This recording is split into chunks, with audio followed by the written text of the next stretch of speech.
Every single day of our lives, we enter into transactions with persons, right?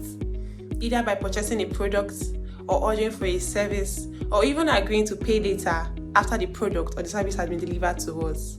But do you know that not every transaction, not every agreement is recognized under the Nigerian law as a valid contract? In this video, I will be using simple terms to clarify what contract law is all about, as well as backing it up with relevant case laws.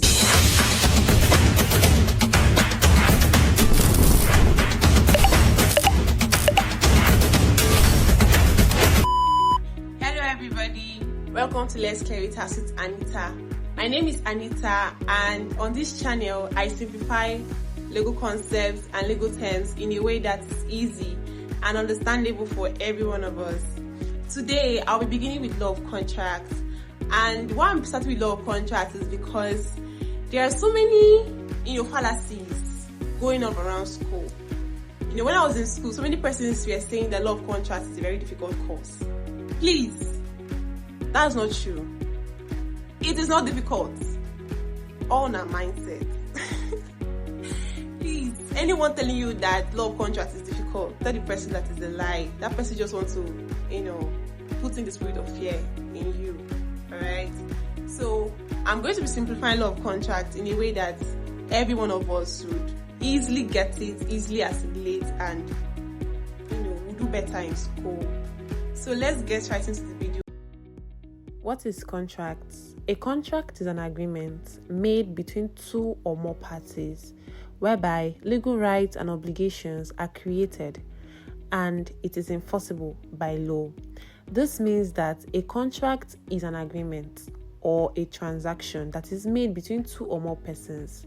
This transaction or agreement creates legal rights or legal duties. It could be both at the same time. And where there's a breach of a right or a breach of the duty, the other party, which is the injured party, can enforce it in the Nigerian courts.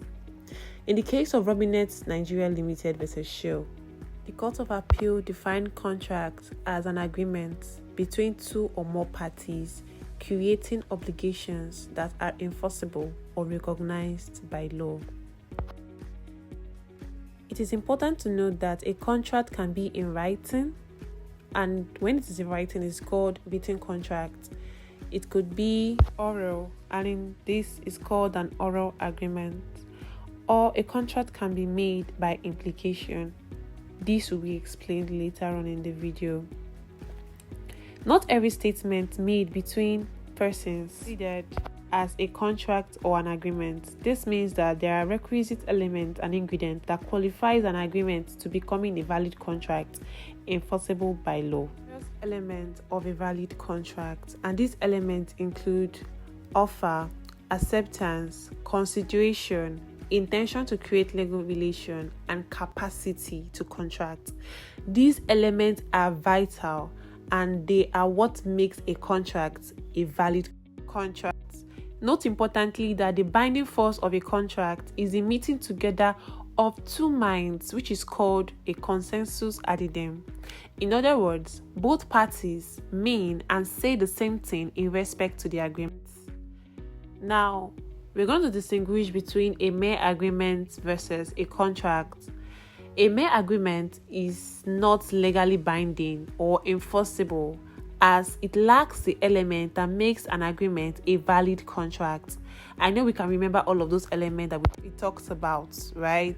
Now, those elements include offer, acceptance, intention to create legal relation, and all of that. Alright, so a mere agreement does not have all of those ingredients. It lacks it. That's what makes it a mere agreement, distinguished from a contract that can be enforced in courts. Thus, a failure to honor a mere agreement does not lead to any action in the Nigerian court, because the law does not recognize it as a valid contract. But a contract is an agreement which creates rights and duties on parties, which a breach can be legally enforceable in court. So I think this is quite explanatory because I've actually listed the element of a valid contract earlier on. In the case of AG Rivers State versus AG Akwa Ibom, where a contract is created voluntarily without any element of fraud, mistake or deception or misrepresentation, the parties are bound by the terms of the contract.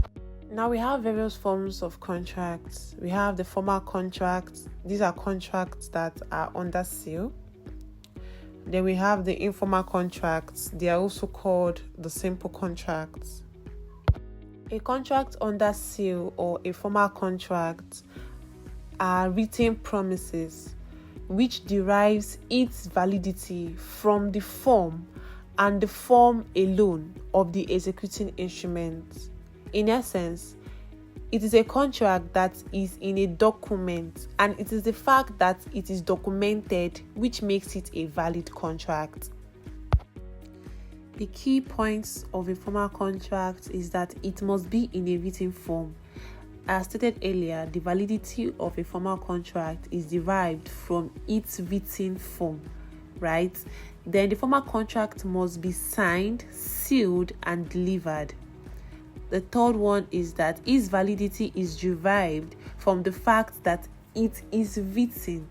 Example of a formal contract could be seen as a deed, right? A deed for the sale of a land.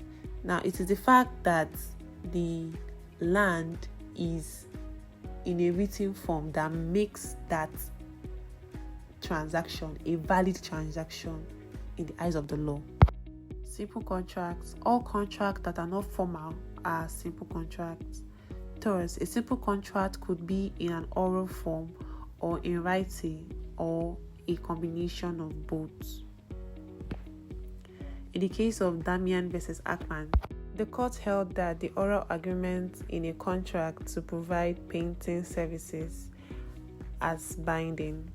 In Oshevre Limited versus Tripoli Motors, the Supreme Court held that oral contracts freely entered into are binding.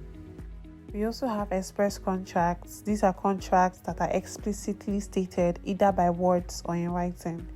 Then implied contracts are contracts that are created not by express terms but by conduct of the parties that suggest mutual intention to enter into a contract.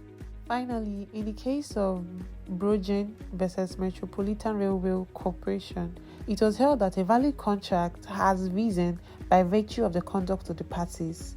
In the case of Smith versus Hodges, Blackburn Jane noted that if a man conducts himself in a manner that a reasonable man would believe that he is consenting to the terms proposed by the other party, and that other party, upon such belief, enters into a contract with him, such a man's conduct will be bound as if he intended to agree to the terms of the contract. This is a contract created by implications. So when your actions or when your conduct makes another person to believe that you have an intention to contract with that person, the court will hold you responsible and liable for your action. So if you found this video explanatory and helpful, do well to like and subscribe to my channel, as well as turn on your notification bell so that you can get notified whenever I update and upload a new video. Thank you so much for sticking with me, and I will see you in my next video.